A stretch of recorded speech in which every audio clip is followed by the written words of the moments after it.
Boa noite, amigos. Muita paz em nossos corações. É com muita alegria que nós estamos aqui hoje, mais uma vez, participando dessa atividade do Centro Espírita Nosso Lar, desta casa amiga, de velhos amigos do coração, para que nós possamos, então, refletir sobre esse tema tão importante nessa fase atual que nós estamos vivendo, né, no mundo todo, dessa pandemia. E o Evangelho segundo o Espiritismo, no capítulo 17, Sede Perfeitos, no item 10, o homem no mundo. Como que nós podemos refletir, né, nessa mensagem que nos traz essa diretriz dessas reflexões? E nós, como cristãos, como homens, mulheres, como fazer,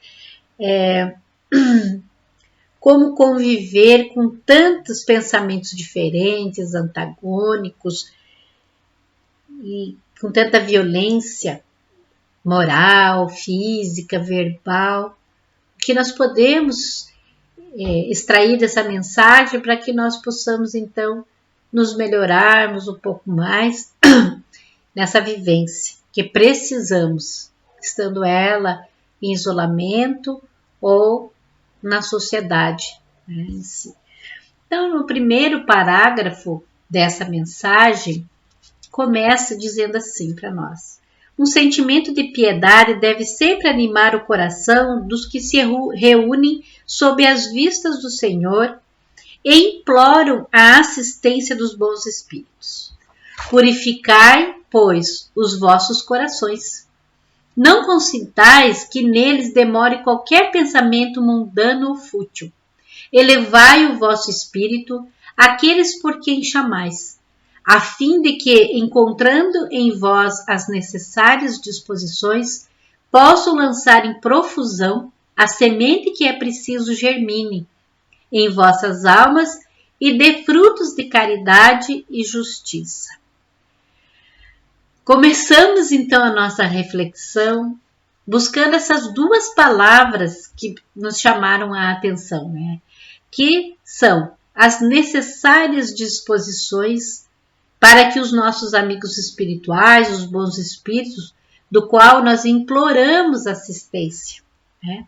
Que eles possam encontrar em nós esse terreno fértil.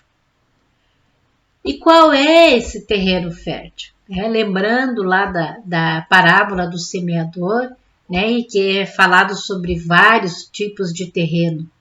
Qual que é o nosso terreno?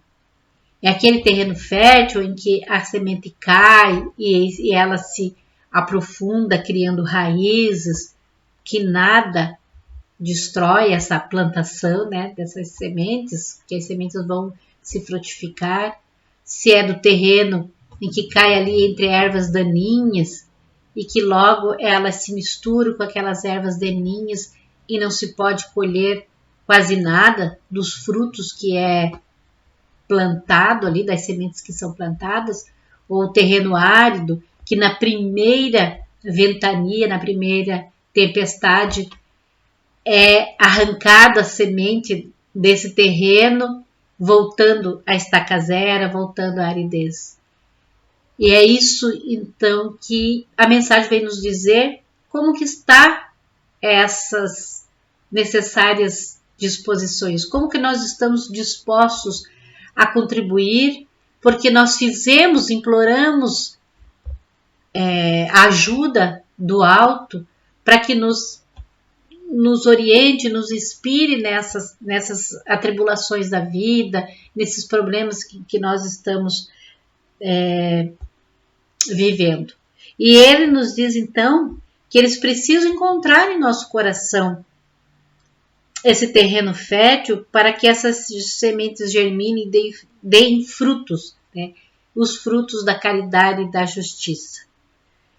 E aí, então, pensando em caridade, nós fazemos um link com aquela outra máxima que Jesus nos falou, né, para nós não fazermos ao outro aquilo que nós não queremos que o outro nos faça.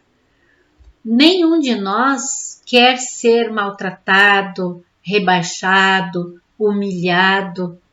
Nenhum de nós pede para fazer isso ou quer que o outro nos faça. Nós queremos, todos nós queremos, todo mundo, queremos ser amados, acolhidos e respeitados. Todos nós queremos isso. Nós, muitas vezes, nos propomos a amar, mas nós ficamos cobrando esse amor do outro. É a semente que cai nas terras junto com as ervas daninhas, porque fica esperando esse retorno. E quando ela se enraiza dentro de nós, nós fazemos como a árvore, né? Ela dá os frutos, mas ela não fica esperando que nós vá fazer alguma coisa por ela. Ela está ali, oferece, frutifica, oferece seus frutos, as pessoas saciam a sua fome, a sua sede e passam. E ela continua produzindo seus frutos. Então, os frutos da caridade, com referência a isso, é justamente nós oferecermos ao outro essa disposição de ajudar, de estarmos prontos a ajudar sem pedir retorno, recompensa daquilo que nós fazemos. Oferecemos esses frutos para saciarem, né, a sua fome, fome do saber, fome de consolo, e que isso faça um bem enorme para ela, assim como faz para nós também. E a outra semente é a semente da justiça. Como que nós vemos essa questão da justiça? Nós julgamos com muita facilidade os outros. Nós buscamos estar observando o erro do outro para que nós possamos apontar o nosso dedo para eles, sem pensarmos que existem 3 dedos apontando para nós mesmos, porque aquilo que nós vemos com muita facilidade, as imperfeições, os erros dos outros, é porque nós ainda temos bem arraigados no nosso ser. Por isso identificamos com muita facilidade. E a justiça cabe a Deus, né? A justiça divina, o julgamento, ou as leis dos homens, as leis humanas, que aqueles que cometem os seus erros contra o próximo, contra as leis dos homens, eles vão precisar resgatar, pagar essa sua dívida. Mas é a lei que vai determinar o que eles precisam e não nós. E aí essa semente da justiça é quando nós buscamos a compreensão de que nós erramos, sim, somos seres humanos, estamos aqui para aprendermos, e quanto mais lucidez nós temos na nossa consciência, mais nós vamos julgando menos o outro.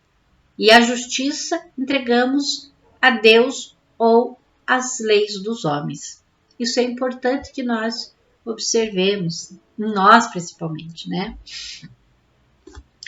Então, nessa nossa observação do mundo, como com toda essa dificuldade que nós estamos passando, né?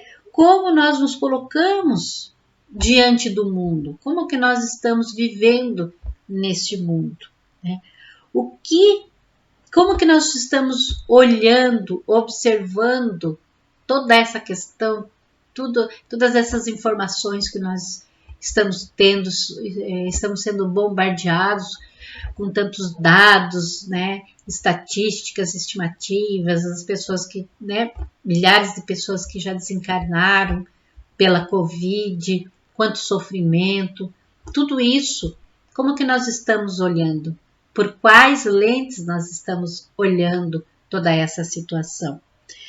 Aí buscamos 2 reflexões, né, extraindo das palavras de Jesus e também do apóstolo Mateus, no seu evangelho, no capítulo 6, ele nos diz assim: os olhos são como as lâmpadas do corpo. Se teus olhos forem bons, teu corpo terá luz.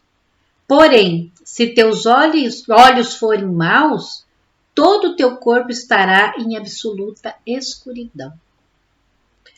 E aí nós vamos nos observar, né? Como que nós estamos olhando o mundo?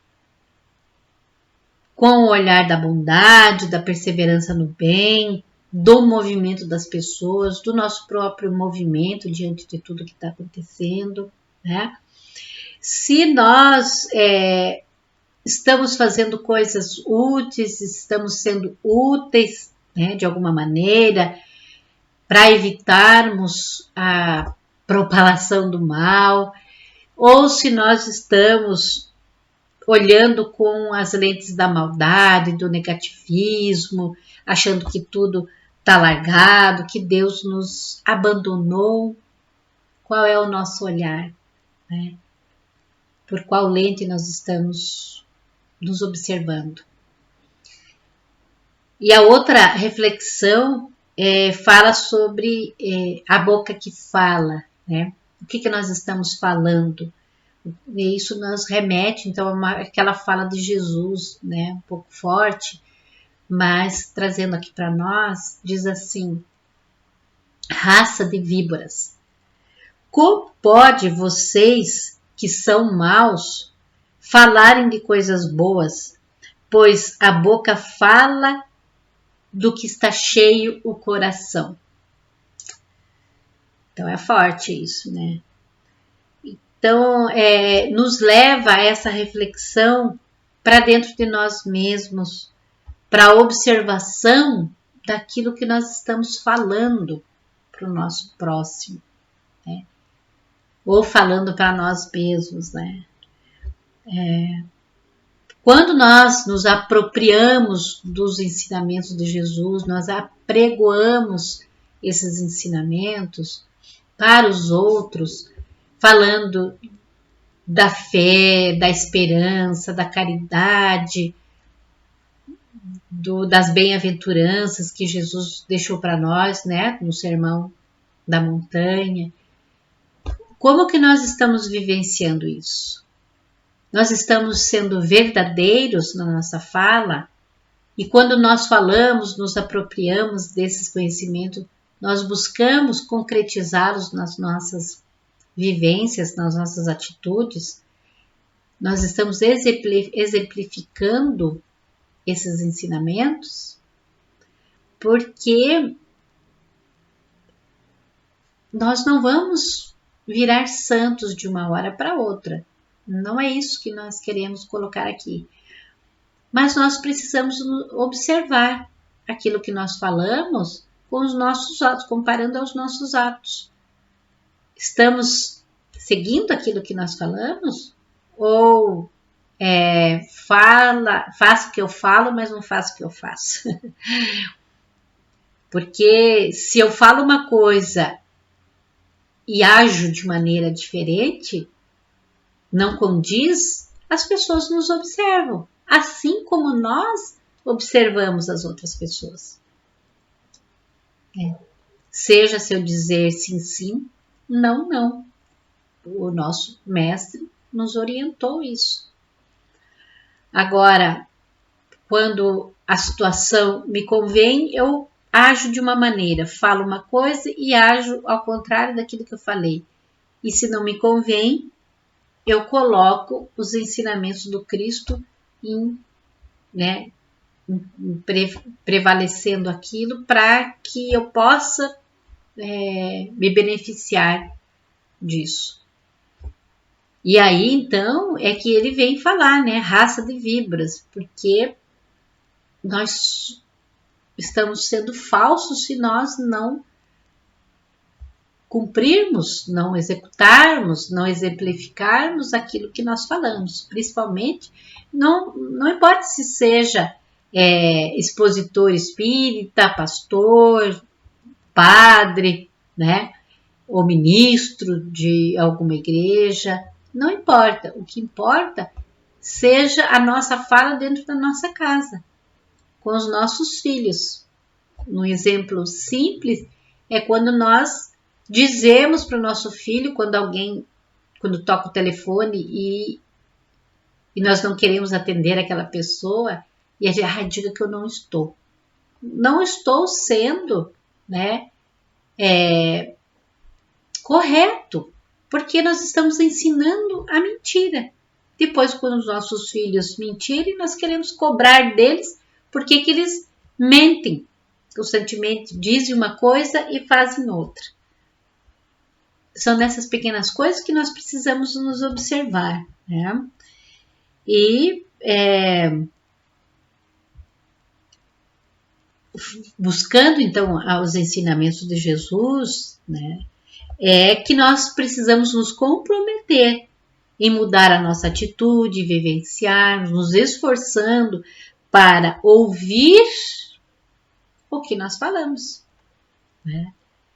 Isso é imprescindível para que a gente possa crescer espiritualmente e moralmente, principalmente, né? Para que nós possamos deixarmos os exemplos que o Cristo nos ensinou. É para isso que ele veio, né? E essa dificuldade nossa, porque nós somos muito arraigados ainda com o mal, com aquilo que ainda está forte dentro de nós. Então isso requer tempo, não é assim de uma noite para o dia, né? Mas precisamos começar, sempre. Senão nós vamos ser aqueles lobos nas peles de cordeiros. E não é isso que nós queremos. Nós precisamos transformar esse lobo em cordeiro, né? E isso leva um tempo, mas o resultado é gratificante. É o bem-estar, é a sintonia com o nosso mestre maior. Aí então, cada um de nós é essa representação das nossas luzes internas do mundo. Tá? É através da nossa vivência que nós vamos exemplificando o que nós falamos, o que nós ouvimos, o que nós olhamos. E quem somos nós, né, atualmente? O que somos nós atualmente? Né? Nós somos aquilo que nós trazemos na nossa bagagem. Nós vamos fazer uma retrospectiva da nossa vida, vamos observar que nós somos a educação que nós tivemos, educação moral, educação acadêmica, né?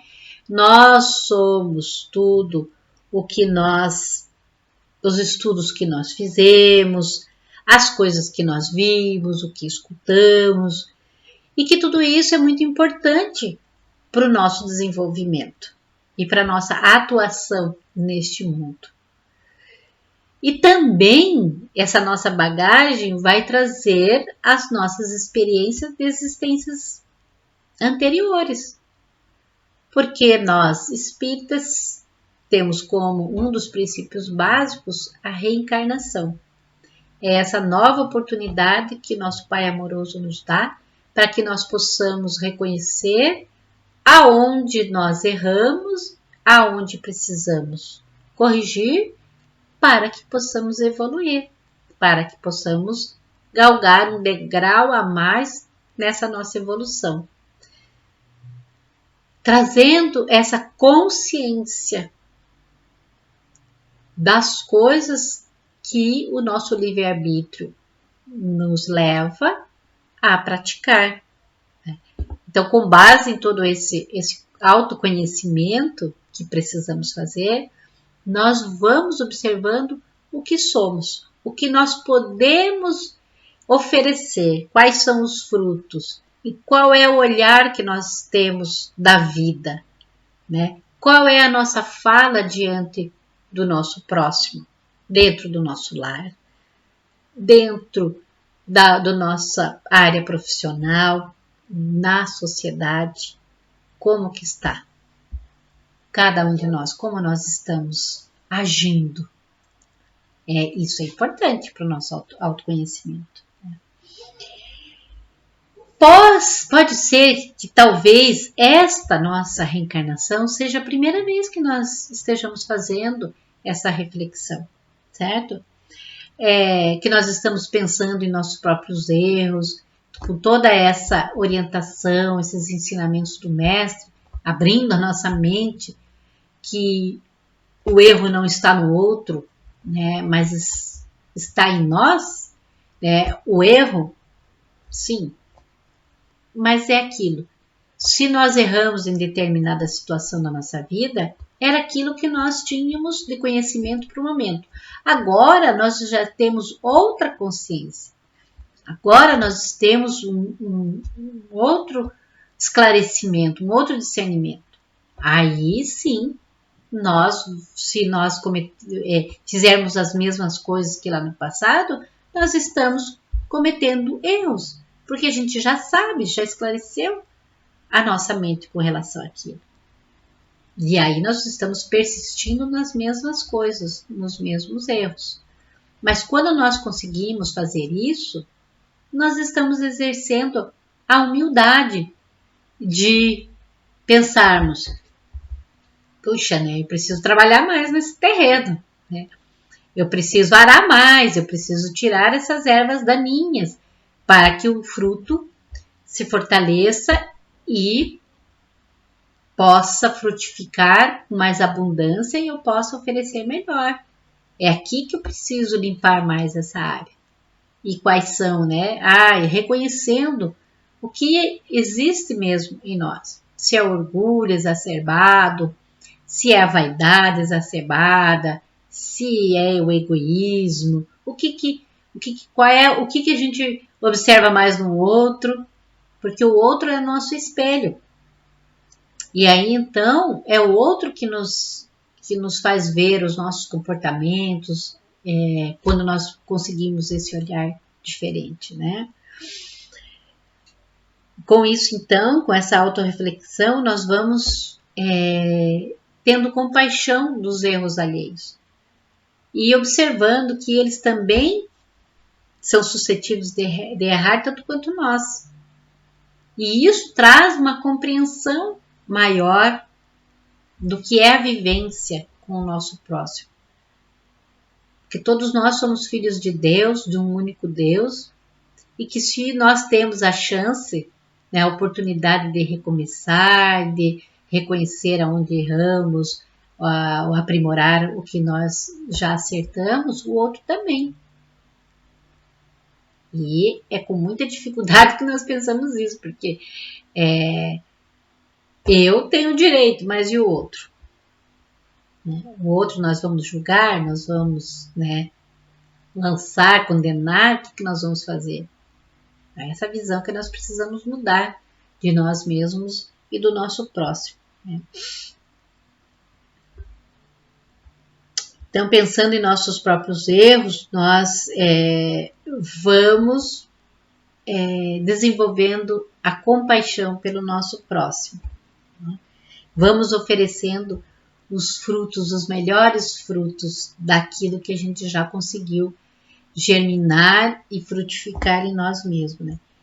E é na hora da provação que nós vamos precisar agir de uma maneira conforme as leis divinas, conforme essas sementes que nós pedimos que a espiritualidade, imploramos que a espiritualidade viesse trazer para nós esses esclarecimentos. Dessas sementes que estão em nosso ser, vai dizer para nós: nós agimos do bem? Se não agimos, não vai dar frutos, né? E aí é que eu vou precisar desenvolver essa humildade, então, para que a gente possa melhorar mais e mais, né? Um outro trecho da mensagem da noite diz assim: sois chamados a estar em contato com espíritos de naturezas diferentes, de caracteres opostos. Não choqueis a nenhum daqueles com quem estiverdes. Sede joviais, sede ditosos, mas seja a vossa jovialidade a que provém de uma consciência limpa, seja a vossa aventura a do herdeiro do céu, que conta os dias que faltam para entrar na posse da sua herança. Então, olha só, né? Está nos outra vez nos remetendo a uma reflexão de como que nós nos comportamos por nos dizermos cristãos. Como que nós achamos que deve ser um cristão?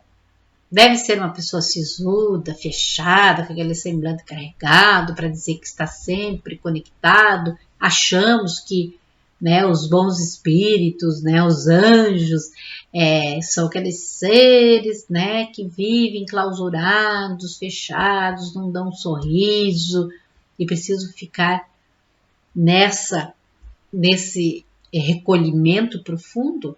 Está dizendo para nós que não. Está dizendo que nós precisamos ser alegres, joviais, mas que isso precisa ser com naturalidade, com consciência limpa, que nós podemos dizer assim, acolhendo o outro com alegria, como nós já dissemos lá, com alegria efusiva, com alegria serena, com alegria de felicidade mesmo, constante, por estarmos na seara de Jesus. Olha só a diferença daquela alegria eufórica, atabalhada, exagerada. Não há necessidade, porque isso nos traz tranquilidade, isso nos traz a certeza que nós estamos num caminho que nos traz a felicidade. Lembram do Chico Xavier, como era uma pessoa alegre, deve ser ainda lá na espiritualidade, pessoa alegre, feliz, que contava as suas piadinhas, que gostava de levar um sorriso, uma alegria para o seu irmão. Então são exemplos que nós devemos buscar para fazer essa autoanálise. Como é que eu estou diante do próximo me dizendo cristão? Com a cara fechada, com a cara feliz, alegre, né? Simpática.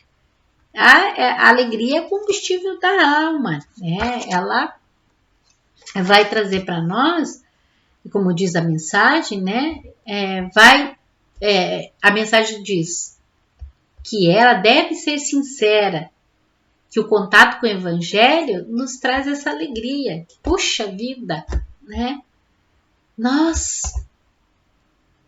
podemos nos consertar, nós podemos alcançar esse reino dos céus. Nós podemos ser acolhidos pelos nossos entes que já se foram, entes queridos que já se foram, pelo nosso anjo guardião, nosso guia espiritual. Nós podemos nos sintonizar com eles quando nós temos essa leveza, que é a alegria que traz essa leveza do coração. Olha que interessante, né? Essa reflexão. Então, esse raciocínio, né, aos sentimentos, que nós vamos entrar em contato com as pessoas que buscam esses esclarecimentos, esse consolo para a alma, e nós vamos passar essa alegria para as pessoas, essa suavidade, esse bem-estar. Isso é importante para nós, né? E a mensagem também nos orienta a sermos sempre gratos a tudo que nós realizamos, gratos ao nosso Pai Criador, gratos pela vida que nós temos, pelas obras que fazemos, a cada dia da nossa vida, rendemos sempre graças a Deus por tudo.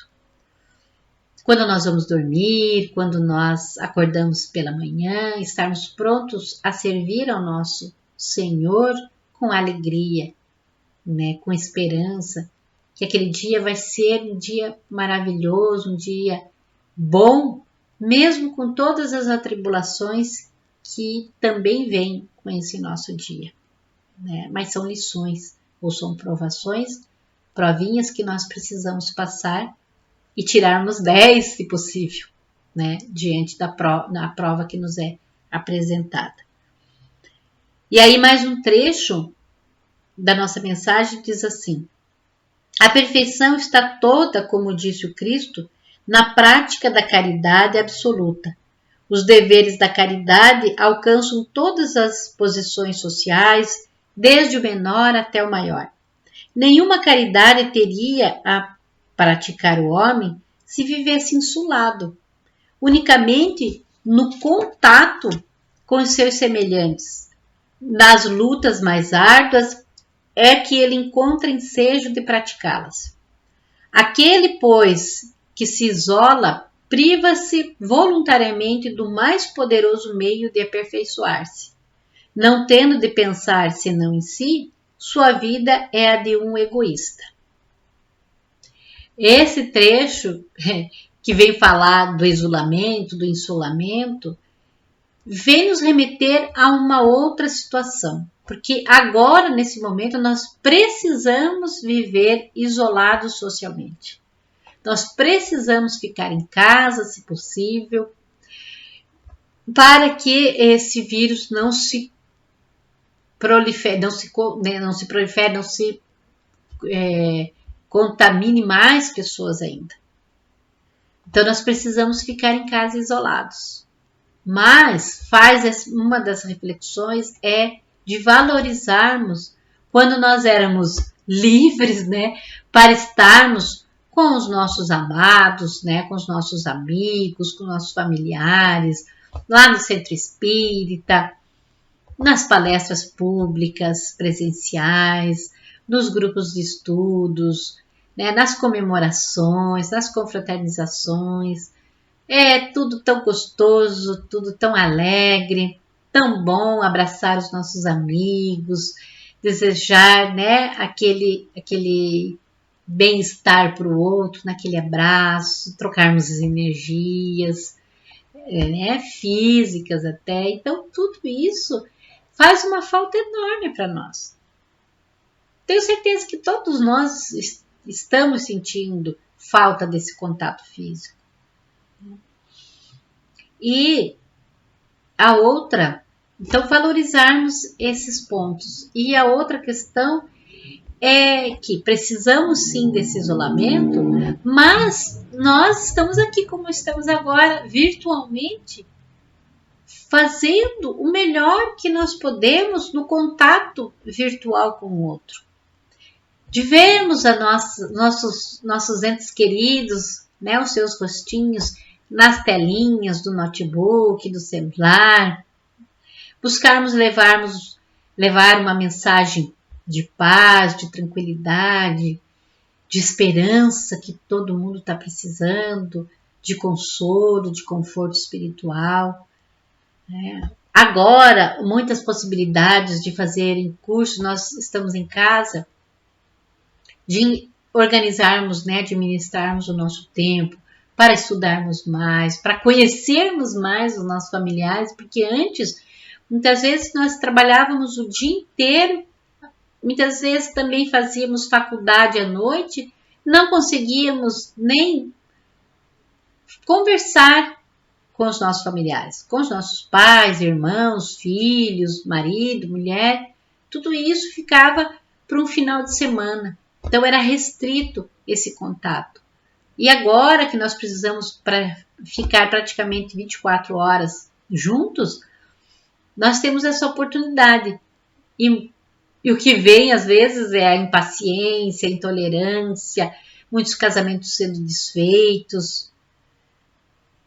É para nós observarmos isso. Aprendermos a conhecer o outro também. Aquele que convive conosco, que compartilha a sua vida conosco, dentro das quatro paredes, dos nossos filhos que geralmente ficavam em tempo integral na escola e que agora precisam passar o tempo integral conosco e nós desenvolvermos outras habilidades, como, né, os pais que precisam estar juntos nessa dinâmica das aulas à distância, remota. Tudo isso traz uma nova compreensão, novas atitudes para nós. Então, o isolamento social, como ele está falando que é necessário, que é um meio poderoso de nos aperfeiçoarmos, estamos sendo levados a conviver com maior tempo com as nossas famílias e nos desenvolvermos, nos aperfeiçoarmos ali. Para que quando nós voltemos a essa nova normalidade, tenhamos adquirido outros conhecimentos, outros discernimentos deste convívio com mais compreensão, paciência, tolerância com o próximo. Se nós nos isolarmos de tudo neste momento, da internet, das mídias, porque já que a gente tem que viver isolado, então eu não quero saber de nada, não quero, vou ficar aqui na minha e não interajo com as pessoas, isso pode acabar numa depressão, porque nós não fomos criados para vivermos sozinhos, isolados. Deus constituiu o homem e a mulher para constituírem famílias, para assim nós nos desenvolvermos, aprendermos com o outro aquilo que nós podemos e conseguimos amealhar desse convívio com o nosso próximo. E essa necessidade, de, mesmo vendo que é difícil essa convivência 24 horas, que nós somos obrigados a modificar a nossa rotina, os nossos hábitos, dessa necessidade de isolamento, essa necessidade também de valorizarmos esse contato físico, a falta do abraço dos amigos, de estarmos lá na nossa profissão, interagirmos com os nossos colegas, enfim, com todo o sistema que a nossa profissão exige. Isso tudo vai levar a essa modificação interior que nós precisamos. E isso é imprescindível. Então, por isso que essa mensagem é importantíssima para nós. Para que nós possamos continuar contribuindo com aquilo que nós temos de melhor e recebendo do outro também o que o outro nos oferece. De coração aberto, buscarmos o discernimento daquilo que nos diz respeito ao que temos que fazer e receber do outro, passar pela peneira, pelo crivo da razão, retermos aquilo que nos interessa, jogar no cesto do esquecimento aquilo que não tem necessidade para nós. Isso Kardec sempre já nos dizia nas suas falas, nos seus livros, com relação aos estudos, aos conhecimentos, porque ele não limitou que a gente estudasse só a doutrina espírita, mas que nós abríssemos a nossa mente, mas que retêssemos aquilo que nos convém. E assim é na nossa vivência, no nosso contato com as pessoas, para que nós possamos, então, avaliarmos o que serve e o que não serve para o nosso desenvolvimento, para o nosso crescimento espiritual, moral, E aí vamos então indo para o nosso encerramento, lendo o último parágrafo dessa nossa mensagem, que diz assim: não imagineis, portanto, que para viverdes em comunicação constante conosco, para viverdes sob as vistas do Senhor, seja preciso vos silicieis e cobrais de cinza. Não, não. Ainda uma vez vos dizemos: ditosos sede segundo as necessidades da humanidade, mas que jamais na vossa felicidade entre um pensamento ou um ato o que o possa ofender, ou fazer se vele o semblante dos que vos amam e dirigem. Deus é amor, e aqueles que amam santamente, ele os abençoa. Essa mensagem é de um espírito protetor, recebida em Bordeaux, em Paris, em 1863. Aí ele nos fala mais uma vez que não precisamos viver fechados, carrancudos, nos penitenciando constantemente, né, nos colocando como zero à esquerda ou como eternos pecadores, para estarmos sob os olhos de Deus. Ele vem dizer que nós precisamos viver segundo as necessidades da humanidade, do ser humano. Aquilo, né?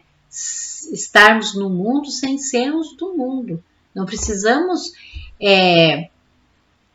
vivenciar todos os prazeres da carne para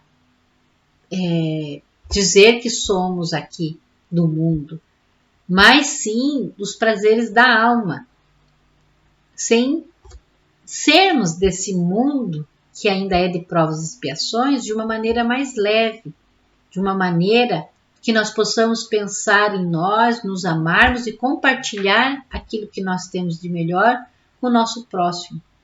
Porque todos nós somos filhos do mesmo Pai, deste Pai amoroso que nos criou, e quanto mais nós olharmos com os olhos de ver e ouvirmos com os ouvidos de ouvir e falarmos com a boca santa as palavras de Jesus sob as leis de Deus, nós estamos nos conectando com esses bons espíritos que vêm em resposta do nosso pedido.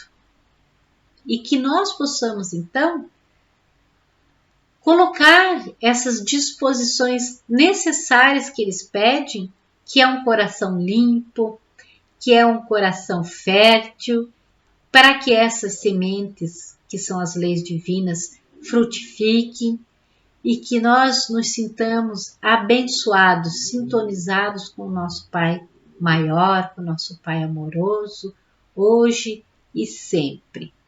É uma lição que não é fácil, mas é muito proveitosa para que nós possamos sair desta existência melhores do que quando nós entramos. Que a paz de Jesus seja sempre em nossos corações. Obrigada pela oportunidade, ao Centro Espírita Nosso Lar, aos nossos amigos, a Ângela querida e amada. Que Deus nos abençoe sempre e assim seja.